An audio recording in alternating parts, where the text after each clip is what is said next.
Hello दोस्तों, once again मैं doctor शोभित वर्मा आपका स्वागत करता हूं अपने चैनल पे। और आज हमारे साथ एक बहुत ही अमेजिंग पर्सनैलिटी हैं। हमारे साथ हैं भूपेन सर। और Bhupen sir Robotronics private India limited एक फर्म है, बहुत ही बढ़िया सॉफ्टवेयर कंपनी है, हार्डवेयर कंपनी है। ये इंदौर में प्लेस्ड हैं और इसके फाउंडर और सीईओ हैं। और इनकी जो एक अमेजिंग जर्नी है, मैंने अमेजिंग पर्सन बोला, एक अमेजिंग जर्नी है, इस वजह से मैं इनको एक अमेजिंग पर्सन बोल रहा हूँ। तो उससे बहुत से यूथ और जो एंटरप्रेन्योर बनना चाहते हैं वो हमेशा मोटिवेट होंगे। तो भूपेन सर, वेलकम करता हूँ मैं आपका अपने चैनल पे। थैंक यू सर इनवाइट करने के लिए आपके चैनल पर। तो सबसे पहले अब मैं चाहता हूँ कि इस इंटरव्यू में आप ज़्यादा बोलें, मैं कम बोलूँ, इसलिए शुरू में मैंने ज़्यादा बोल दिया। तो सबसे पहली चीज़ ये है कि थोड़ा सा हमारे व्यूअर्स को रोबोट्रॉनिक्स के बारे में बताएं। सर रोबोट्रॉनिक्स बेसिकली एक कहना चाहिए कॉलेज लाइफ की एक फॉर्म है जिसका उस टाइम पे कंसर्न था for the student by the students. अच्छा, good। हमने उसको एस्टेब्लिश किया था। ये यूं कह सकते हैं इसकी ये पंच लाइन थी। क्योंकि ड्यूरिंग द कॉलेज लाइफ ऐसा कुछ डिसाइड नहीं था कि ज़्यादा विशेष कुछ आगे इस फील्ड में कुछ करना है, बट हाँ उस टाइम पे एक इंटरेस्ट का एरिया था। तो एक कॉलेजिएट क्लब में इसको for the student by the student हमने इस फॉर्म को बना लिया था। और ड्यूरिंग द कॉलेज लाइफ हम लोग जो हमारे इंजीनियरिंग लाइफ में छोटे मोटे प्रैक्टिकल्स होते हैं, प्रोजेक्ट्स होते हैं, वर्कशॉप्स होती हैं क्लास वालों के लिए, जूनियर्स के लिए, हमने उस तरीके से उसको कंडक्ट करना स्टार्ट किया। आज रोबोट्रॉनिक्स क्या वर्क करता है बेसिकली आज के समय में? ये for the student by the student हुआ था, लेकिन उसके बाद इसको हमने पास आउट होने के बाद ऑफिशियली प्राइवेट लिमिटेड कंपनी किया। प्राइवेट लिमिटेड कंपनी का उस समय हमें मीनिंग भी अच्छे तरीके से नहीं पता था, लेकिन कर लिया। किसी ने एडवाइस किया कि कर लीजिए, आगे काम आएगा। 2011 में इसको प्राइवेट लिमिटेड किया। 2016-17 में इसका मीनिंग पता चला कि हाँ अब ये फायदे में है। 10 से लेके 15 तक या यूं कहें 16 तक हम एजुकेशन में थे, एजुकेशन फील्ड में थे। और यही कॉलेजेस के workshops, training programme, projects, minor projects, major projects, ये वाला कुछ काम किया करते थे। करंटली अभी हम लोग एक प्रोडक्ट डेवलपमेंट कंपनी या प्रोजेक्ट डेवलपमेंट कंपनी कह सकते हैं। हम लोग machine learning, artificial intelligence, embedded system, IoT application के लिए फ्लटर और वेब डेवलपमेंट में दैट विल बी मंस्ट है।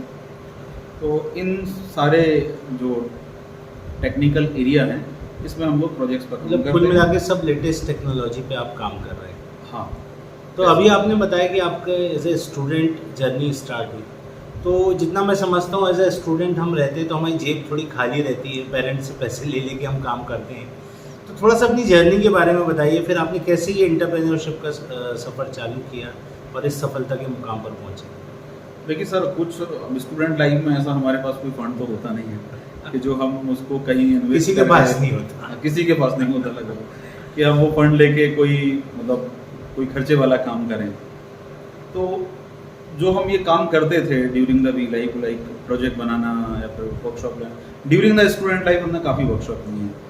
मैंने was 3rd year and final year, तब हमने लंबी वर्कशॉप, लंबी मतलब लंबी स्ट्रेंथ की वर्कशॉप ली है, 150 स्टूडेंट्स की, 200 स्टूडेंट्स की। तो ये हमारा साथ साथ एक पॉकेट खर्च का भी सोर्स था। तो इसमें से हम कुछ सेव करते थे, वही अर्न करते थे, इन्वेस्ट करते थे। और फाइनल ईयर के बाद छोटा मोटा जो कंपनी के रजिस्ट्रेशन में अमाउंट लगता है वो हमने वहीं से सेव किया था और उसको फिर आगे ले गए। मतलब जो हम स्टूडेंट्स के साथ प्रोजेक्ट्स करते थे वहाँ से छोटी मोटी जो अर्निंग होती थी, पॉकेट खर्चा होता था, उसको हम इसमें यूज़ करते थे। मतलब एक मैसेज में अगर स्टूडेंट्स के लिए इसमें से निकालूं तो ये समझ सकते हैं कि आप कोई भी जॉब करो, कोई भी चीज़ करो, आप चाहे अपनी कॉलेज लाइफ से पार्ट टाइम कुछ करने लगो या आप आगे भी करो, तो अगर अपने जो ड्रीम्स हैं उसके लिए आप कुछ सेविंग करते रहिए ताकि समय आने पर उसमें लगा। हाँ, मतलब इंजीनियरिंग लाइफ में या फिर जो और बच्चे ग्रेजुएशन, पोस्ट ग्रेजुएशन के प्रोग्राम करते हैं, कुछ ना कुछ ऐसी अपॉर्चुनिटीज़ हैं जहाँ आप अपना पॉकेट खर्च आराम से निकाल सकते हैं किसी ना किसी तरीके से। अब वो क्या तरीका है वो आपको अपने इंटरेस्ट के साथ, हर किसी के इंटरेस्ट देखना है। हमारा ये इंटरेस्ट था, हमने इंटरेस्ट को अपना या हॉबी को अपना फ्यूचर में तो कन्वर्ट करने की कोशिश की। अच्छा, अक्सर हम लोग ये देखते हैं कि अभी जो इंजीनियरिंग के बच्चे हैं या फिर जो और भी ग्रेजुएशन कर रहे हैं, तो जब ग्रेजुएशन ऑलमोस्ट हो जाता है या बहुत ज़्यादा हुआ तो फाइनल ईयर में जाके उनको लगता है कि अब जॉब की फिक्र होती है या आगे कुछ क्या करना है या इस तरह की चीज़ों की फिक्र होती है। तो कुछ ऐसा मैसेज जो आप सोचते हैं कि उनको शुरू से अपनी ग्रेजुएशन में या इंजीनियरिंग में या जो भी चीज़ें कर रहे हैं उसमें करना चाहिए ताकि टाइम आने पर उनको एकदम पैनिक ना करना पड़े। बिल्कुल बिल्कुल सर जितनी मेरी समझ है या जितना मेरा सीखा है छोटा मोटा, वो ये है कि पिछले मतलब 5 से 6 सालों में, या यूँ कहें 2017-18 के बाद से, और जो 2010, 12, 13, 14 में था, वो बहुत ज़्यादा अंतर हो गया है। कोई भी चीज़ ब्रांच ओरिएंटेड नहीं है, कोई भी चीज़ डिग्री ओरिएंटेड नहीं है। ओके। जो भी है वो टेक्नोलॉजिकल ओरिएंटेड है, या सारी चीज़ें टेक्नोलॉजी बेस्ड हैं। यदि कोई स्टूडेंट BCA फर्स्ट ईयर का है, और यदि कोई स्टूडेंट BE फर्स्ट ईयर का है, और कोई स्टूडेंट BCom फर्स्ट ईयर का है, अब हमें तीनों में से पाइथन डेवलपर तलाशना शुरुआत होती है सेकेंड ईयर, थर्ड ईयर से। हो सकता है वो BCom वाला परफॉर्म कर दे, BCA वाला कर दे, BE वाला ना कर पाए, BE वाला कर दे या वो भी ना कर सके। तो सेकेंड ईयर, थर्ड ईयर में हमें थोड़ा सा समझ में आ जाता है कि हमारा इंटरेस्ट क्या है। तब से हमें थोड़ा सा देखना चालू कर देना चाहिए कि इस फील्ड में हमें जाना चाहिए। मल्टीपल चॉइस करने के बजाय कोई एक डोमेन में अच्छे तरीके से पकड़ बनानी चाहिए। मतलब अपनी स्टूडेंट लाइफ में हमको अपना इंटरेस्ट पता कर लेना चाहिए। बिल्कुल, बहुत ज़्यादा क्योंकि जरूरी है। बाद में करेंगे तो उतना ही टाइम आपको उसमें सेटल फिर देना पड़ेगा। तो कम से कम जो आपका ग्रेजुएशन पार्ट चल रहा है उसमें जितना भी उठक बैठक करनी है, गिरना पड़ना है, सब करके अपना इंटरेस्ट या फील्ड सेलेक्ट हो जाए। बिल्कुल बिल्कुल बिल्कुल, बजाय कि इसके फाइनल ईयर पे ले जाएं, हम ये थर्ड ईयर तक डिसाइड कर लें कि हमें करना क्या है। और कुछ तो ऐसे होते हैं पहले से ही कि जिनको फर्स्ट ईयर में एडमिशन लेते समय ही पता होता है कि उनको करना क्या है। हम जैसे लोगों को नहीं पता था कि मैं फर्स्ट एडमिशन ले लिया, क्या करना है इसके आगे, कब कैसा क्या प्लेसमेंट, कोई आइडिया नहीं। लेकिन सेकंड ईयर से थोड़ा थोड़ा सा समझ में आने लगा। वो भी क्यों? क्योंकि हम उसमें थोड़ा सा इन्वॉल्व हुए। तो मतलब इन्वॉल्व तो होना ही पड़ेगा आपको। इन्वॉल्व आपको होना ड्रीम पड़ेगा। के लिए आपको थोड़ा समय तो निकालना ही पड़ेगा। बिल्कुल बिल्कुल। और आपकी स्टोरी से मुझे ये भी समझ में आता है कि ज़रूरी नहीं कि आप फाइनेंशियली पहले से बहुत वेल इक्विप्ड हों, ये हो। आप अपना धीरे धीरे ग्रेजुअली बिल्ड कर सकते हैं और एक अच्छे मुकाम पर पहुंच सकते हैं। बिल्कुल, कोई शक नहीं है इस बात में। फाइनेंशियल वाली तो मेरे हिसाब से कोई ऑब्स्टेकल नहीं है कि फाइनेंशियल ही बढ़िया हो तो ही आगे। अब तो रिसोर्सेज भी बहुत उपलब्ध हैं। एक समय पर तो बुक्स भी नहीं रहती थी। आज आपके पास 1.5 GB का डेटा है, मतलब आपके पास बहुत कुछ है। सब कुछ ऑनलाइन अवेलेबल है। बहुत सारी चीज़ें आपको आपके मोबाइल में हैं आपके पास। पहले ऐसा कुछ नहीं होता था। आप 10, 11, 12 में किसी से भी पूछ लीजिए, बुक्स भी नहीं होती थी हमारे पास अच्छे तरीके से। सही बात। लेकिन अब आपको नॉलेज देने के लिए आपके पास एक इलेक्ट्रॉनिक डिवाइस है, आपके पास एक गैजेट है, जिससे आप काफ़ी कुछ ले सकते हैं।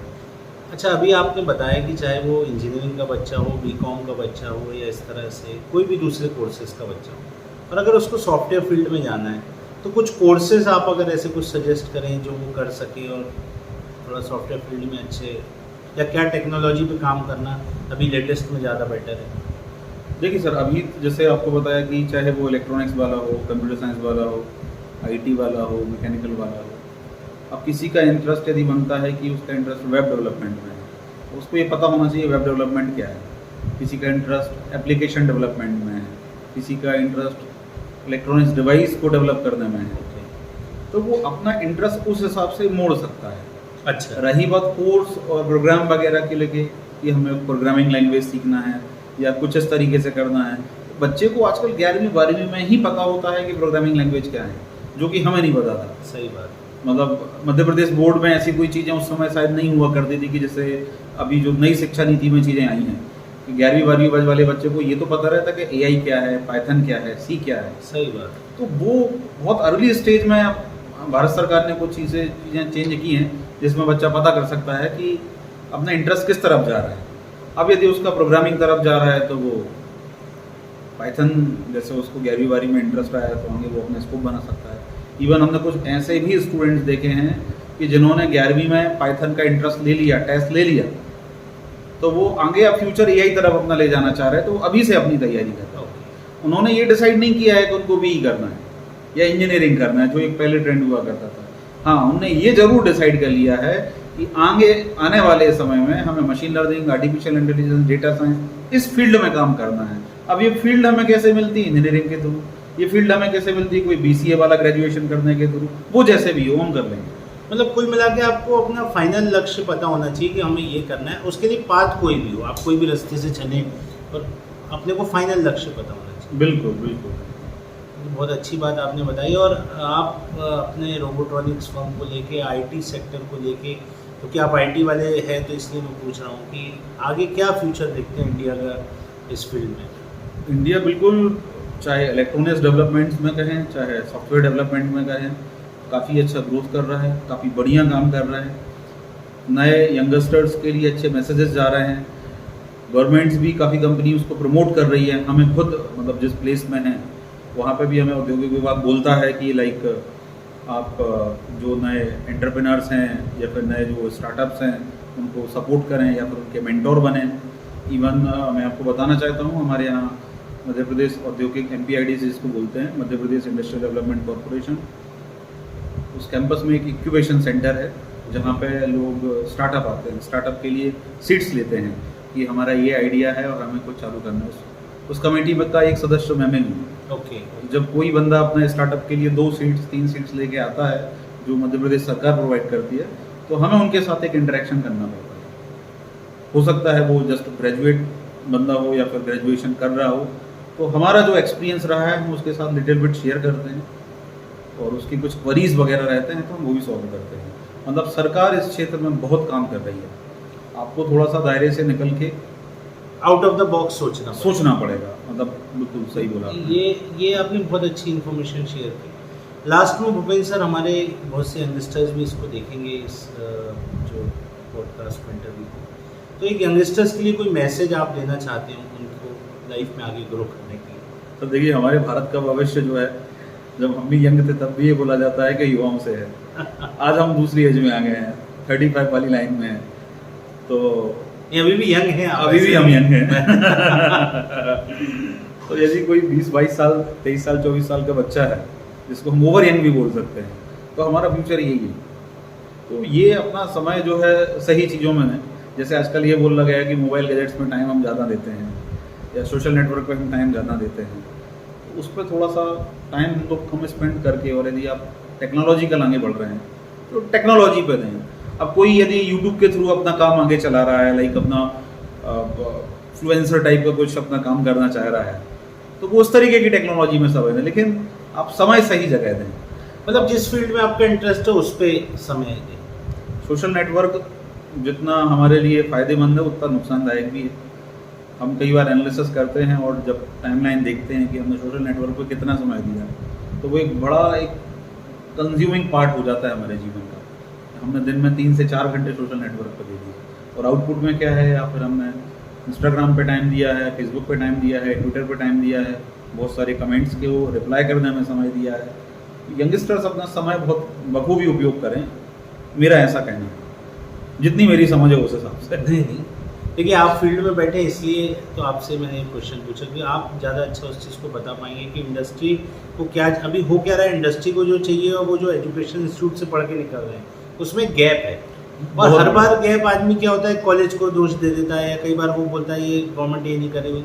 बेसिकली अगर आप अर्ली जितना स्टार्ट करेंगे अपनी करियर, अपने जो भी आपको ड्रीम है उसके लिए आप तैयारी आप अपने कॉलेज टाइम से करें, तो जब आप ग्रेजुएशन करके बाहर निकलेंगे तो आपसे जो मैंने समझा वो यही है, तब तक आप काफ़ी कुछ तैयार हो चुके होंगे और आपको भटकना नहीं पड़ेगा। बिल्कुल बिल्कुल बिल्कुल। तो उसमें ये क्या, जो आपने कहा कि कॉलेज वाली बात, ऐसा मतलब नहीं लगता है कि ऐसी चीज़ें भूलना चाहिए। जब हम भी कॉलेज लाइफ में थे तो हम भी कॉलेज को दोष देते थे, लेकिन बाद में समझ में आता है नहीं, ये चीज़ गलत है। सबके हिस्से के जो ईश्वर ने दिया है, भैया आपने जो तैयारी की है आपको उसी हिसाब से कॉलेज मिला है, आप और अच्छी तैयारी करते थे IIT में। बहुत शानदार बात कही आपने, मतलब सिक्के के दोनों पहलू हैं, तो दोनों सोच के ही अपने उसमें आगे बढ़ना चाहिए। कुछ ना कुछ ईश्वर ने जो हमारे लिए सोच के रखा है वो कहीं ना कहीं बहुत सही रहता है। मतलब मैं आपको एक इंसिडेंट बताता हूँ, कई बार सोचता हूँ जब हम तैयारी करते थे तो हम IIT से नीचे का सोचते ही नहीं थे, फिर IIT क्या, उससे और नीचे क्या, उससे और नीचे क्या, और नीचे पहुँचे। और लेकिन कहीं संयोग ऐसे हुए कि जिस IIT में हम पढ़ने का सोचते थे वहाँ पे हमें लेक्चर देने का मौका मिल गया। हाँ सही बात है, आपको कई बड़े वर्कशॉप्स और सेशन किसी ना किसी माध्यम से सेशन लेने का मौका मिल गया, या फिर वहाँ के यूथ से इंटरेक्शन करने का समय मिल गया, तो ये समझते हैं कि चलो हमारे लिए शायद कुछ ये वाला पहलू सही था। तो ऐसा है, तो कॉलेज हो गया, ये हो गया, ये सब बहुत मतलब नहीं लगता मुझे कि कॉलेज सेकेंडरी है, पहले आपका फोकस मैटर करता है। आप अपने आप को तो डिसाइड करें आपको कहाँ जाना है। चलिए Bhupendra sir, thank you very much, ये बहुत ही अच्छा आपसे डिस्कशन हुआ, और जितने भी मेरे व्यूअर्स देख रहे होंगे मुझे उम्मीद है कि वो इस पूरे इंटरव्यू से या पॉडकास्ट से कुछ मैसेज लेंगे और अपने कैरियर के लिए आगे बढ़ने की कोशिश करेंगे। और हम बेस्ट विशेज़ आपको भी देते हैं कि आपकी कंपनी और ग्रो करे, और कभी जो हमारे व्यूअर्स कभी इंदौर जाएँ तो आपके यहाँ बिल्कुल अतुल्य IT पार्क में रोबोट्रॉनिक्स प्राइवेट इंडिया लिमिटेड है, वहाँ विजिट जरूर करें। Thank you Bhupen sir. धन्यवाद। Thank you.